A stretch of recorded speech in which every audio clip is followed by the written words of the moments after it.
Hey everybody, I'm Dinosaur George. It is an absolute beautiful day. I was filming earlier today out in the wind. I decided to come back into the shade. I'm not sure if you can see it or not, but there's a herd of deer back here behind me. Actually, a relatively big herd of deer. I'll get out of your way. There's two really big bucks and then a bunch of does. There's also squirrels jumping around out here, and I just had a big hawk land in a tree above me. People ask me all the time, why do you come outside to film these answers? Well, the reason why is because it allows me to experience nature, and I'll tell you something. There's a lesson to be learned about looking at modern animals. They literally give us a window into the past. So by watching these animals behave, I have the ability, I think, to sort of better understand what animals were like in prehistoric times. All right, let's get into it. Jasipan or Jasipan, I never can understand how to pronounce your name, from Nyborg, Denmark. I hear from you a lot. Jasipan, I hope I'm pronouncing it correctly. If I'm not, let me know.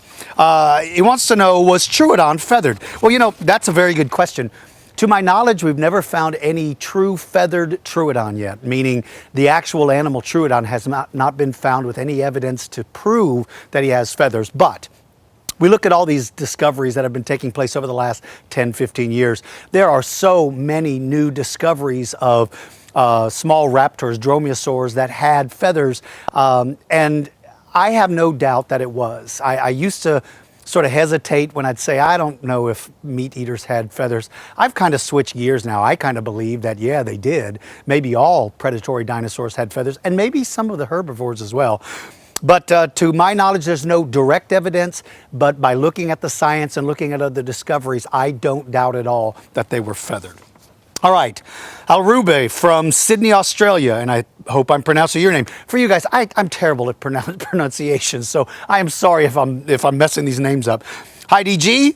How are you, Alrubai? Alrubai?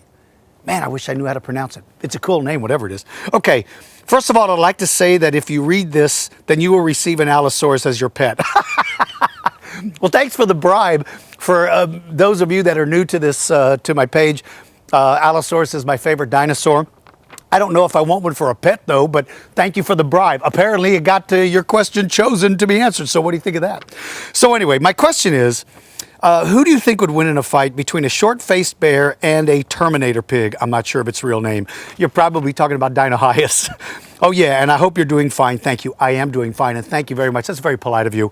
Wow, a short-faced bear and Dinohyus, the giant predatory pig. Bear has much greater array of weaponry. I believe he probably was a little more intelligent, which means it would have given him an advantage of a fight. Now, these animals didn't live together, just to clarify that, but let's say they did. Boy, that would be a tough one because the short-faced bear is just an incredibly powerful animal. I would think he could probably sidestep the charge of that giant pig, and if he ever got on his back, the pig's over with. Now, I don't want to diminish the abilities of that pig. Listen, that thing is a huge monster. He's got incredibly powerful jaws with big tusks. I don't know, man. That's a tough one. I wish I knew. That's just too hard to guess. All right. Keenan from Calgary, Alberta, Canada. By the way, Keenan, I think I'm going to be speaking in Canada in May. I believe right now my booking folks are working with a group in Canada. I think I'll be up in Canada. I don't know what part. It's not like Canada's a little area. I say I'm going to Canada. Well, that's like saying I'm going to Texas. Well, which part? But I'll let you know. My buddy Keenan from Calgary, Alberta, Canada. Hey, George, nice talking with you again. It's nice talking to you as well, Keenan. My cousin Logan and I are very interested in dinosaur evolution, but one question just stumped us. Do you think predatory dinosaurs evolved into carnivorous reptiles like Megalania, the giant lizard, as well as the terror birds? Thank you, sir, and have a good day. Well, Keenan, thank you very much for your politeness and your courtesy. I appreciate that very much. Lizards, monitor lizards, were around at the end of the Cretaceous. To the best of my knowledge, I'm almost sure they are. Megalania would have come from them, not from dinosaurs. Now, the giant terror birds like Diatrima and Edrigolornis and some of those big guys, now that may be more realistic, that they were the descendants of predatory dinosaurs. Predatory dinosaurs are birds, or at least have a tremendous amount of bird-like qualities. So I think that would be a more realistic guess, that the terror birds would have been the end result of dinosaurs, but not the giant lizard, not Megalania. He would have been the descendant of lizards, and truly lizards, the way Megalania is built, is very unlike predatory dinosaurs. They don't have a lot in common. All right, Patrick from London, England. Hey, George, how's it going? Patrick, it's going quite well. I hope you're doing well as well. I wonder how come there are a lot of museums in the world that do not have dinosaur exhibits and rarely show temporary dinosaur exhibits. Why do you think this is? Patrick, it's two reasons. One is money. Dinosaurs are incredibly expensive. It's very unlikely that a lot of museums have the money necessary to buy a lot of dinosaurs, especially today. That's why you see so many replicas in museums. Almost all museums show replicas. Not a lot of them have the authentic dinosaur. And if they do have the authentic dinosaurs, it's generally they're kept behind the scenes for study and not displayed. Now, that's not true at all museums, but it's true in a lot. So money is the number one reason why. It's just incredibly expensive. But the second reason is space. Most dinosaurs are big, or a lot of dinosaurs are big, and people really want to see the big ones. I am incredibly interested in little dinosaurs. I think they're fascinating, but I don't really represent the majority of the public. The majority of the public, when they think of dinosaurs, they think of big, gigantic animals. That's what they want to see when they go to a museum. They don't want to see these little tiny shorty guys. So it's space and it's money, and those are the two reasons.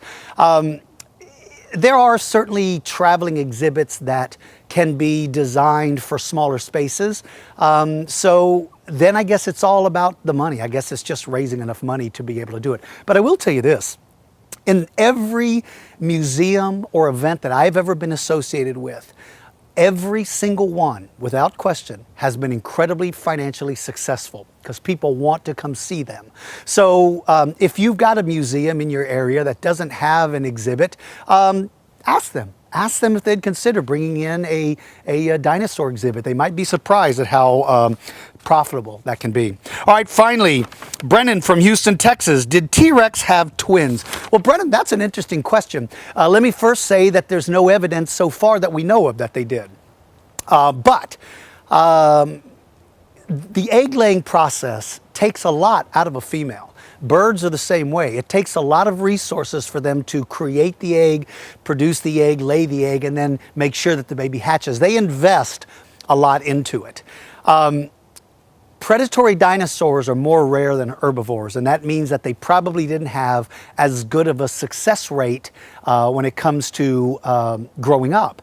So you take those things, and in my opinion, what that would mean would be that it would be unlikely that something as big as a Tyrannosaurus Rex would only lay one egg. I don't believe that's the case.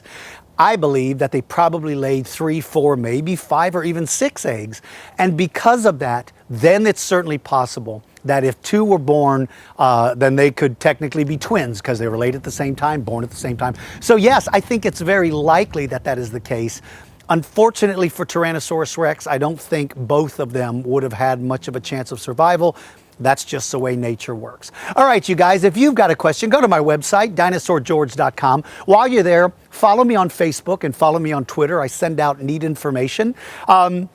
Also, if you would like for me to come speak at your school or your event, pass my name along to somebody. I appreciate it. If you click on the Book Dinosaur George page on my website, you'll see complete information, and hopefully I'll get a chance to meet a lot of you in person. I enjoy reading your questions. It is a tremendous amount of fun. I wish I had more time to do it. And for those of you that are new, just so that you know, we receive thousands of questions every single week. And there's a group of people that actually go through the questions and choose the ones that I get to read. So if you write and I don't respond to your question, it could be that I didn't even get a chance to read it. I just get too many. So just keep trying, and hopefully I'll answer everybody's sometime. Thank you all so much. For you young people out there, make sure to practice your reading because that's incredibly important. And for everybody out there, always practice your manners because those are the most important things in the world, and they sure make the world a much better place. For now, I'm going to go back and check out these deer. You guys have a good day. Thank you so much. I'm Dinosaur George, checking out. See ya.